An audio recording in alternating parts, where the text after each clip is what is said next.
Anyway, let's get to Jordan. Apparently, he's very upset that he's losing his Muslim followers or something because he's constantly fucking chirping Palestinians, chirping at Palestinians, saying Israel should give him hell. I'm joined now by Dr. Jordan Peterson. Jordan, great to have you back on the program. A lot has happened since you were last on just a few weeks ago. I want to start by saying that I'm wrestling with a lot of moral quandaries about this war. And I'm hoping that through our conversation today, we might get to at least have some clarity about the moral quandaries and see if we can work out what we should be thinking about this, because I think it's very complicated and it's got to be nuanced, this conversation. Do you feel any moral quandaries about it? Well, I don't think you can have a war without moral quandary. I mean, a war is the consequence of an unsolvable moral quandary. And so it's not surprising that the conversation surrounding the war is full of moral quandaries, because if it was straightforward and simple, and if there was an easy path forward, then there wouldn't be a war. And so, I mean, I can tell you what I think is going on to the degree that you can reduce it to something quickly explicable.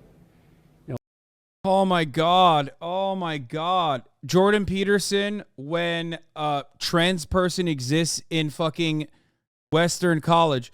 This constitutes the gravest threat to Western civilization of all time. There's no ands, ifs, or buts. Trans students are engaging in the most horrifying, deadly, massacrous ideology of postmodernist neo-Marxism. Jordan Peterson, when Israel has slaughtered fucking 3,000 children in the most expeditious way possible in a matter of 3 weeks, while the moral quandaries are quite difficult to grasp with, the dragon of chaos will come for you if you make a fast assumption on Israel's apartheid regime. Who could say if this apartheid is justifiable or not? The fuck?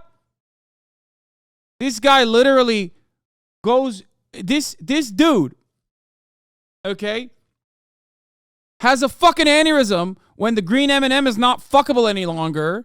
But when it comes to just like talking about, again, an ethnic cleansing campaign that's happening in front of our eyes, that all of the Western leaders are refusing to listen to their fucking listen to their fucking voters on, as there's mass protests happening everywhere demanding ceasefires.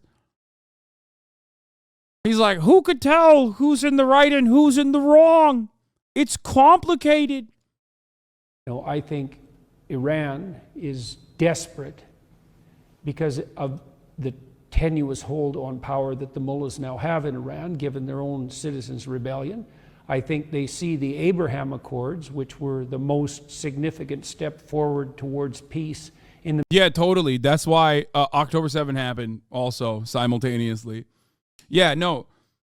Famously, Palestinian liberation has always reacted really quietly and perfectly fine whenever they get totally cut out of the conversation.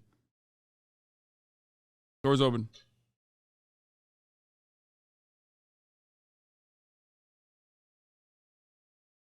Yeah. Nothing keeps the region safe like allowing Israel to maintain its apartheid regime and basically solidifying the pre-existing partnerships that these Gulf nation states already had as CIA client states with Israel. You know? No, it's not cosplay. It's delivery. In the Middle East for like 75 years, they see the Abraham Accords as an existential threat. This is a last-ditch attempt by the Iranian mullahs to use the Islam against Jews story to prop up their own dismal reign. And so they rattled the chain of their Hamas puppets and said, provoke, and they did. And their hope is that the Israeli response will be so overwhelming that the Arab world turns against them, and maybe even the people who might be inclined to be swayed by a victim narrative in the West, and that the Abraham Accords... The victim narrative I mean, he's having this conversation right now. It's not October 8th. He's having this conversation on October 31st, okay? At 3 p.m. American time. At the top of the hour, there's a 3-minute ad break. And Jordan Peterson is having this conversation after 4,000 or 3,000 children have been fucking slaughtered. Like, oh, they're going to, the world will see a victim narrative. What a ridiculous fucking thing to say. The world will see Palestinians. Oh no, the world might see Palestinians as victims, when in fact the real victims of society are men that are being told that they can't have sex with women, men that are being rejected when they want to go on dates, women wearing makeup. That's the real blight. To fall apart, and that'll be the end of that, and that could happen, and I'm hoping it won't, because I think the Abraham Accords were. I'm hoping it won't. It's irritating to me, for whatever utility that is that I think I know, insofar as you can know such things, that Saudi Arabia would have signed the Abraham Accords 2 years ago if Biden would have moved a little bit more forthrightly on it, and I think. Like, you want to know how fucking stupid he is? One, Saudi Arabia and Israel have already normalized relations in anything but on paper, okay? For years. They have the same regional adversary, Iran. So a person who is so supposedly knowledgeable on the matter should probably know that already. That's number one. Number two, Saudi Arabia already has told the United States, well, one, they're intercepting Yemen, rocket fire coming from Yemen in the direction of Israel already. And two, they already told America that they are going to continue with normalizing relations with Israel once things quiet down. But you would already know that if you fucking knew anything about these regional actors and their long history with one another. I think the reason that he didn't and the Democrats didn't was because they didn't want to give Trump any credit for anything that he had attained in his administration. And I think all of that is appalling. And, I love that Jordan Peterson gets uninterrupted 56-minute conversation.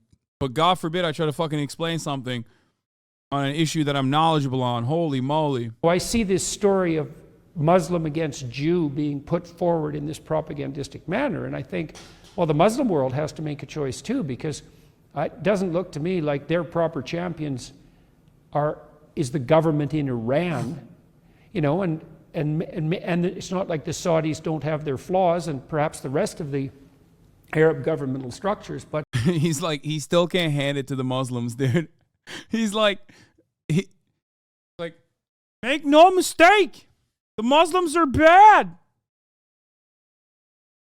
They're bad. The Islam world should move in the direction of the Abraham Accords. That would be great for everyone. We could have a real peace. We could have something approximating a union of the Abrahamic people, and I think the accord was named extraordinarily well. Or we could have what we've had for the last 75 years with the Palestinians as perpetual cannon fodder, at the beck and call of those for whom having them be cannon fodder is useful. And so, yeah, well, there's just moral quandaries everywhere there. It's a minefield.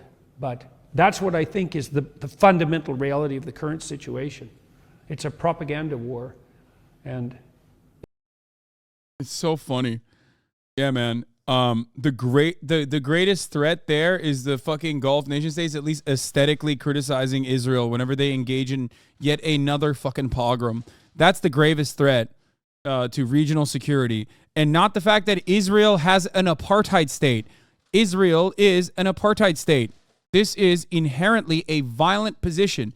The maintenance of an apartheid state requires a tremendous amount of violence, increasing violence year over year. Israel is trying to ethnically cleanse the West Bank. Israel has taken over more and more territory in the West Bank.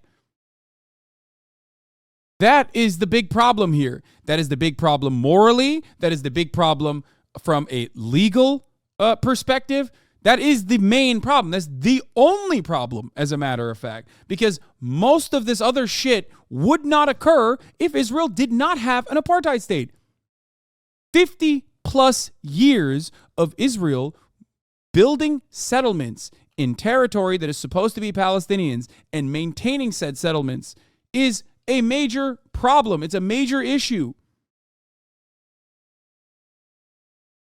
Denying the right to return to Palestinians, 6 million of them are refugees in diaspora, generational refugee status in diaspora. Denying them a right to return to their homes is a major human rights catastrophe. There's a lot at stake. On October the 7th, Hamas obviously committed. When you say the problem is propaganda or the problem is regional actors here and their response to this level of death and destruction, you are quite literally openly admitting you don't give a fuck about what happens to the Palestinians. You only care if people get mad at it. You only care when people actually see what's going on with respect to the Palestinian plight and get upset and want to say, no, enough is enough. We have to stop this. Committed a terror attack of appalling magnitude. Where were you when you first heard about it, and what was your instant feeling about it? Well, my instant feeling was to be sickened by it, you know, and it hasn't been that long since I was in Jerusalem, and so it was a little closer to me than it might have otherwise been. I'm also more sensitive to any signs of anti-Semitic catastrophe from studying the Holocaust for the length of time that I did, and I've always regarded Jews as the canary in the coal mine, and I think the reason that the Jews are the canary in the coal mine is because they're a successful minority. You know, and if a culture can tolerate a successful minority, it's pretty damn robust and it's not very resentful. And as soon as a culture starts to get resentful, the Jews make an easy target because they're a minority, and so that's an easy target to begin with, but then they're the minority that has the temerity to be successful. And that really brings the resentful out of their rat holes. And I've seen a rise in anti-Semitism online over the last 3 years. I hate that, like, he's using real... No, guys, before you say this is actually anti-Semitism, no, this is this is correct. What he's saying is correct.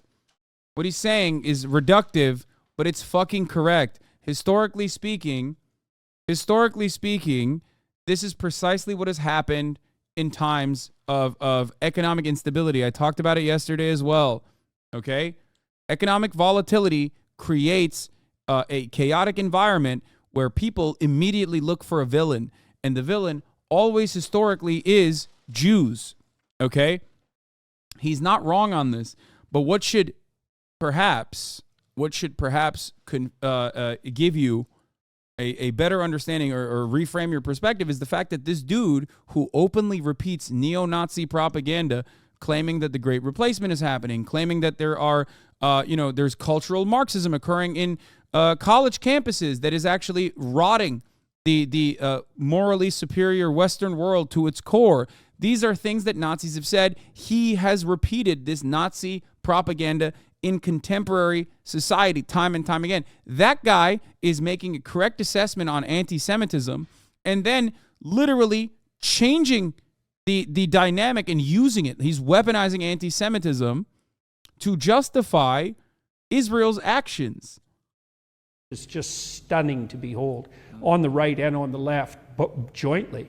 And then, so I was sickened by it, but then I was also immediately suspicious of Iran's role. And I mean, that doesn't require any particular perspicacity on my part. I think it's quite obvious, but that also opens up the rat's nest of the maneuvering, the political maneuvering around the Abraham Accords, because I was very ill when the Abraham Accords were signed, and I couldn't or hadn't paid much attention. And when I sort of recovered my ability to see again, I saw that this remarkable peace process had taken place, and I could not understand for the life of me why it wasn't trumpeted on the front page of every news.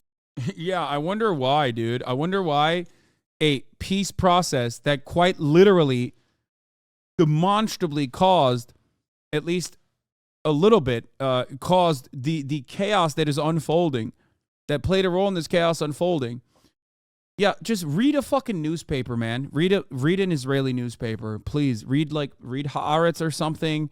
Maybe you will develop a better understanding of what the fuck is going on.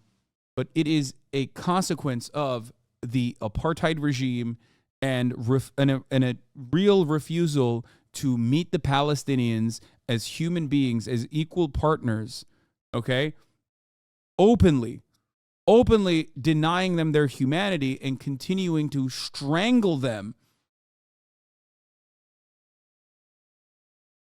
A peace process where one part is not present. What a joke. Exactly. You can't, like,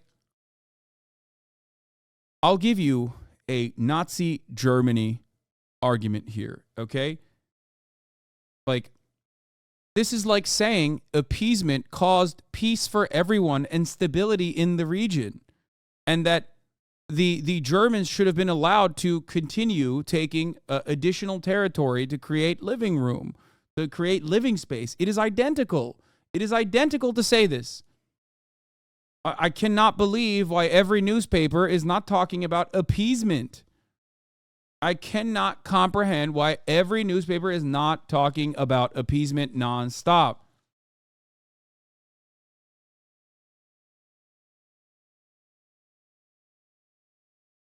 The reality, of course, is that if Nazis had kept it specifically to ethnically cleansing and targeting Jewish people and Romani people and trade unionists and communists, and they didn't actually have colonial ambitions beyond that, imperialist ambitions beyond that, who knows? Maybe the world would have kept it going. Maybe the world would have literally been like, yeah, fuck it, like YOLO, we should do our own, actually. We love what you're doing.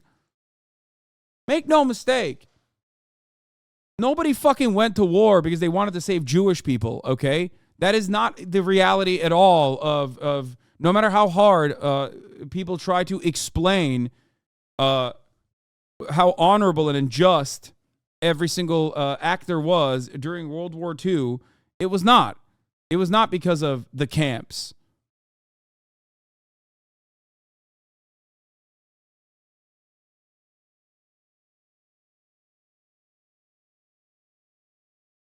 Newspaper across the world.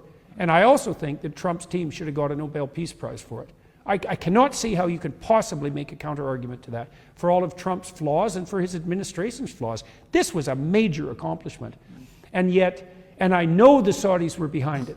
You know, they didn't sign it, but it wouldn't have gone forward without their nod and wink. And I believe, that if Biden would have taken the opportunity and been a bit magnanimous in his...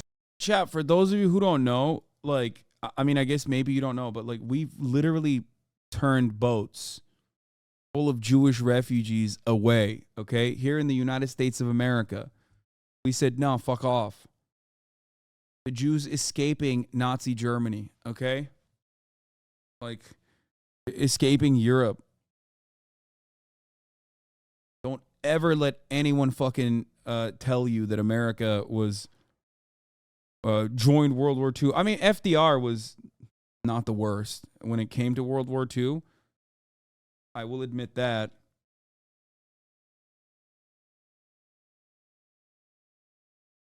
But ultimately, like, the overarching American ambition, it took a lot. It took America to be attacked for us to even join the battle. His response to Trump, which he could have been, instead of thinking of him as Satan himself, that he could have enticed the Saudis into a peace accord. And we wouldn't be in this damn situation now. And now we're playing it out the hard way, you know, because the Iranians could win the propaganda war, and they've got, God only knows how many agents they have in the West, you know, what?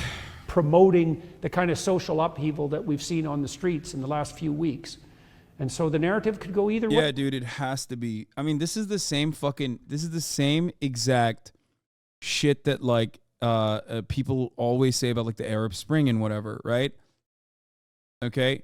I will admit readily that there is always enough volatility on the ground. You cannot just materialize protests out of nowhere. I know a lot of lefties will love saying, for example, that, like, every single protest that happens globally, like whether it be the Hong Kong protests or whether it be protests in other places, like, these are all inventions of the American State Department. It's like, no, obviously there are real fucking people, okay? These are real people who are genuinely fearful. And there are examples of where it doesn't work, like Cuba, right? Because there are examples of these protests not working, like in Cuba, where they try to fucking present it in a certain way. So the idea that like there isn't actual real instability on the ground and people who have a genuine desire to like protest against their government is completely fucking incorrect. And just like the fact that Jordan Peterson thinks that Iran is responsible for the fucking mass mobilization that we are seeing is completely idiotic. It's so utterly laughable. Yeah, dude, Iran is responsible for 500,000 British people taking it up to the fucking streets. And not because they fucking see what is going on. Not because they have seen the numbers and think the unimaginable cruelty that befalls the Palestinians is unacceptable. Nah, it's Iran and also anti-Semitism. That's the guiding principle here.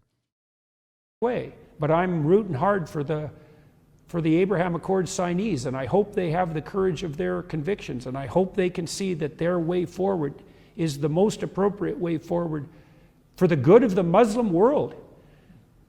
Or what, are we going to stay in some 14th century conflict between the fundamentalist Muslim world and the Jews? Jesus, that sounds, we've had enough of that, haven't we?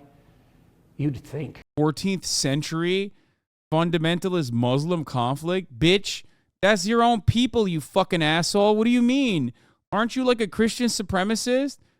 14th century pogroms and shit is still up to the Muslims at that point? Muslims were doing that? You fucking asshole.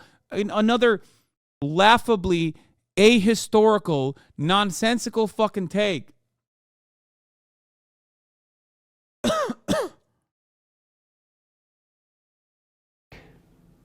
I asked Ben Shapiro, what is a proportionate response to what happened on October the 7th? Yeah. And he said there isn't one.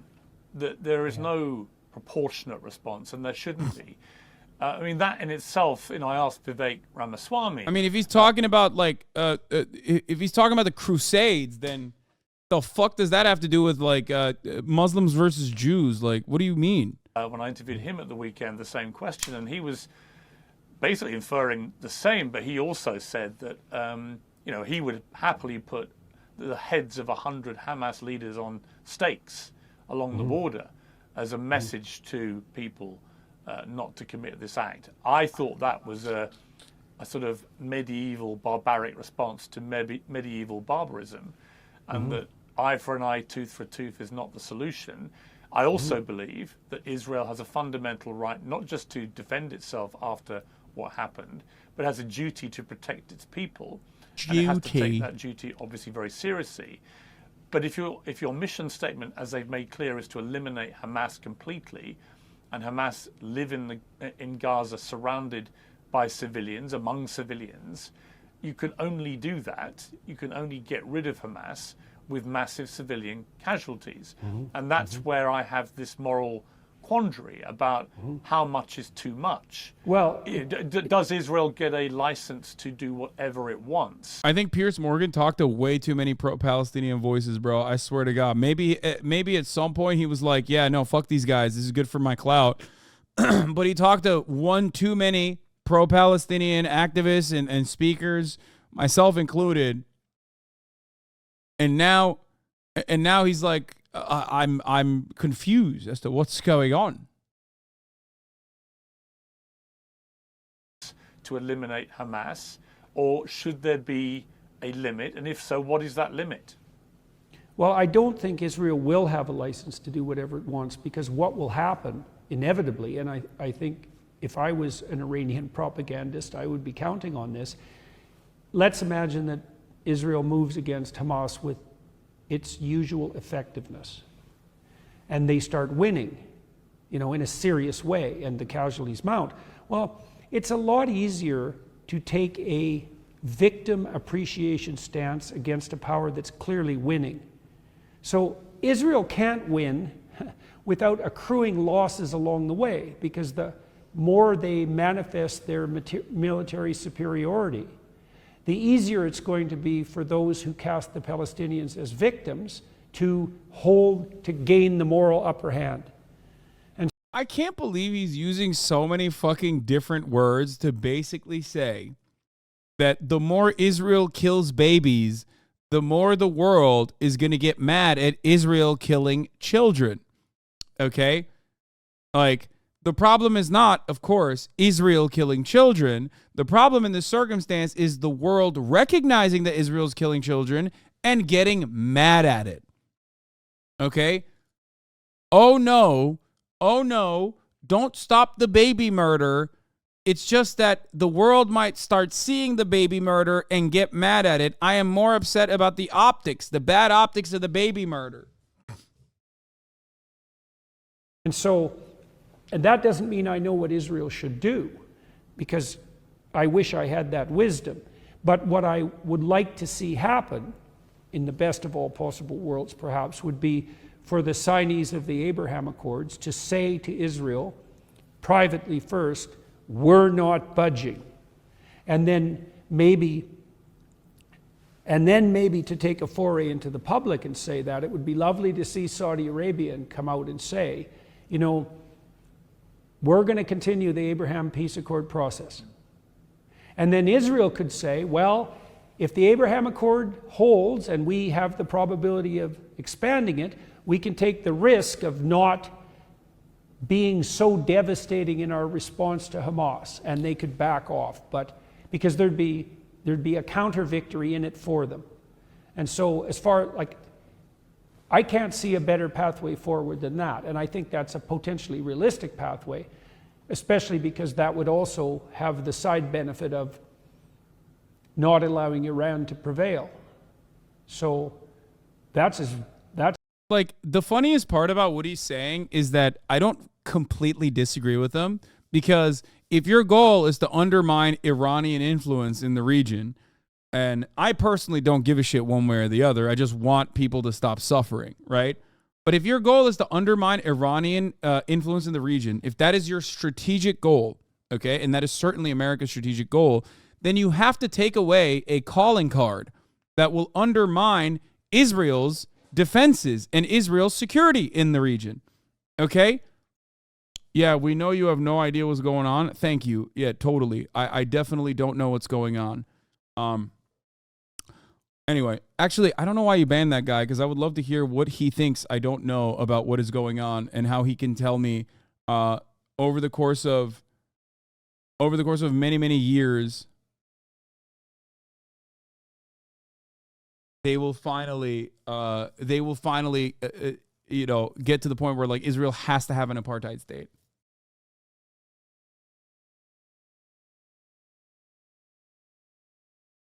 His name literally says is banned. Mods were right. Oh. Did he mean Jordan? I don't know. Anyway, my point was this. If your goal is to undermine Iran in the region, if your goal is to then you need to take away one of Iran's tools. It's not necessarily just the Abrahamic Accords. It's also to stop. It's also to basically stop allowing Iran to be able to use Hamas or any kind of Palestinian group, any kind of Palestinian militancy against Israel. So technically, he's not wrong in the sense that Iran uses Hamas as a destabilizing force against Israel, which it sees as a continuation of America in the region. But the best path forward in this circumstance is not to continue bombing the shit out of Gaza. To continue bombing the shit out of Gaza. The thing to do in this circumstance is to move in the exact opposite direction. Peace assurances, security commitments, allowing Palestinians to live with dignity so that there is no more air that can be, there's no more oxygen for Hamas to exist. That's the best I can do on how this might proceed. You cannot do that without ending the apartheid. Most optimistic possible way. And I don't know if that's good enough or not. On October the 7th, you tweeted, "Give them hell, Netanyahu. Enough is enough." And you got some blowback for that, as everybody a lot says anything about this. Were you surprised by the scale of the blowback? Do you wish you'd phrased that tweet differently? Do you have any regrets about it? Well, you know, Twitter is a very complicated social media platform, and it's been difficult for me to learn how to use it wisely. And I'm not alone in that, because it's difficult to be wise on Twitter. Now, what I'm trying to learn is when a tweet is appropriate and when a long-form commentary is appropriate. And the rule, I think, is something like the higher the stakes, the more likely that the long-form commentary is necessary. And really, it would have been better had I, because I did release a YouTube video where I explained some of what we already talked about. I saw it, and that was, well, that was received much better, let's put it that way. Thanks, man. Thanks for thanks for explaining your position of thanks for explaining your position of give him hell, kill more babies, more baby blood, please. But it also gave me a chance to elaborate my argument. And so what it highlighted for me, and I felt, you know, I was very taken aback by what happened in Israel. And I was also appalled because in my estimation it was unnecessary. As I said, the Abraham Accords could have been extended earlier, and maybe this wouldn't have been necessary. And so I allowed myself to express some sentiment at that point without providing context, and that wasn't as good as providing the context. And so, and I'm rethinking Twitter overall at the moment about how to use it. You know, Elon has taken off the character limit, and he's also made it possible to distribute video. And so it no longer has to be a place where impulsive exchanges can occur rapidly. And I'm trying to reconfigure how I use it. I'm much happier with the video. Now, you know, I was upset because I had developed somewhat of a Muslim following on YouTube, and I was very happy about that. A lot of people on the Islamic side of the world were watching my biblical lectures, for example, and you know, and I've had extensive conversations with Muslims on my YouTube channel. And you know, I burnt some of that up, and I'm not sure I did that. Well, I would say I'm certain I didn't do that in the most productive manner. And so, do I regret it? It would have been better to do the long form, to have done the long form to begin with, you know? And Twitter invites and rewards a certain amount of impulsivity, and it wasn't, I don't know, Pierce, I don't know if it's ever time for impulsive action, especially when the stakes are serious, you know? Yeah, and so, no, I completely get that. I mean, there's no doubt, for example, that what happened on October the 7th was a form of hell for the victims and for their families. There's also no doubt that for... Okay, I can't, I'm, is there parts of this that get like more interesting?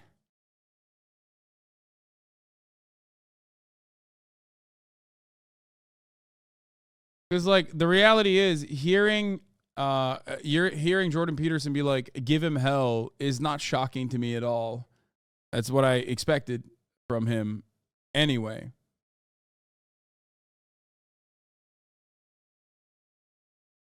You know what I mean?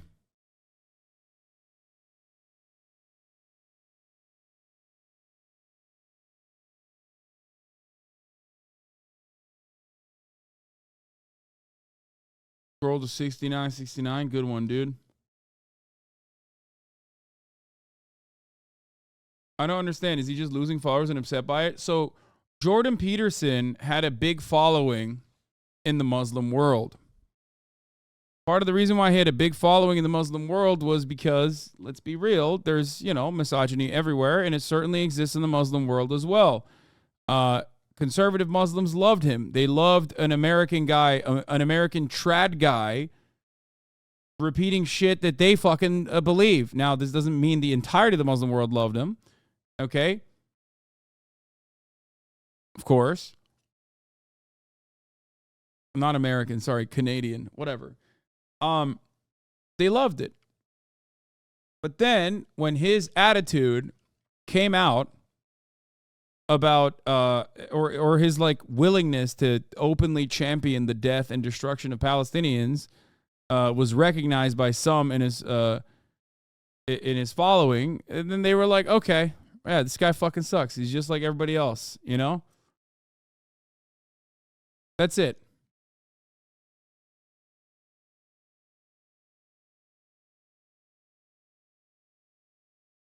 Andrew Tate Muslim stands have been mad quiet.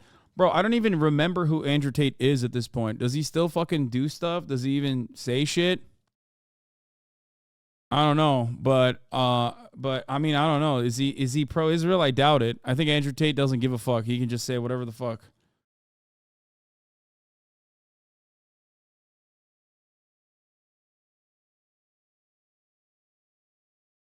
You got into beef with Ben? Oh God, I don't care. Oh, he is pro-Palestine? Gotta be real weird for the tater tots who are also pro-Palestine because their daddy is, and then they come in here to be like, Hasan, you fucking suck. And then they're like, oh shit, Hasan is also pro-Palestinian. That's crazy.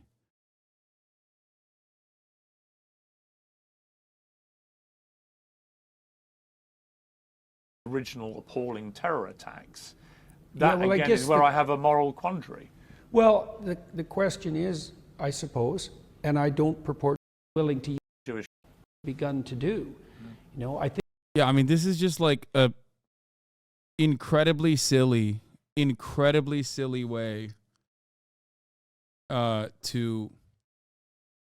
is an incredibly silly way to talk about the situation. Just being like, oh, dude, it's just Abraham Accords, placing so much emphasis on it, not realizing that it's like it's a utterly unserious way to deal with the ongoing issue, and it's simply just another way to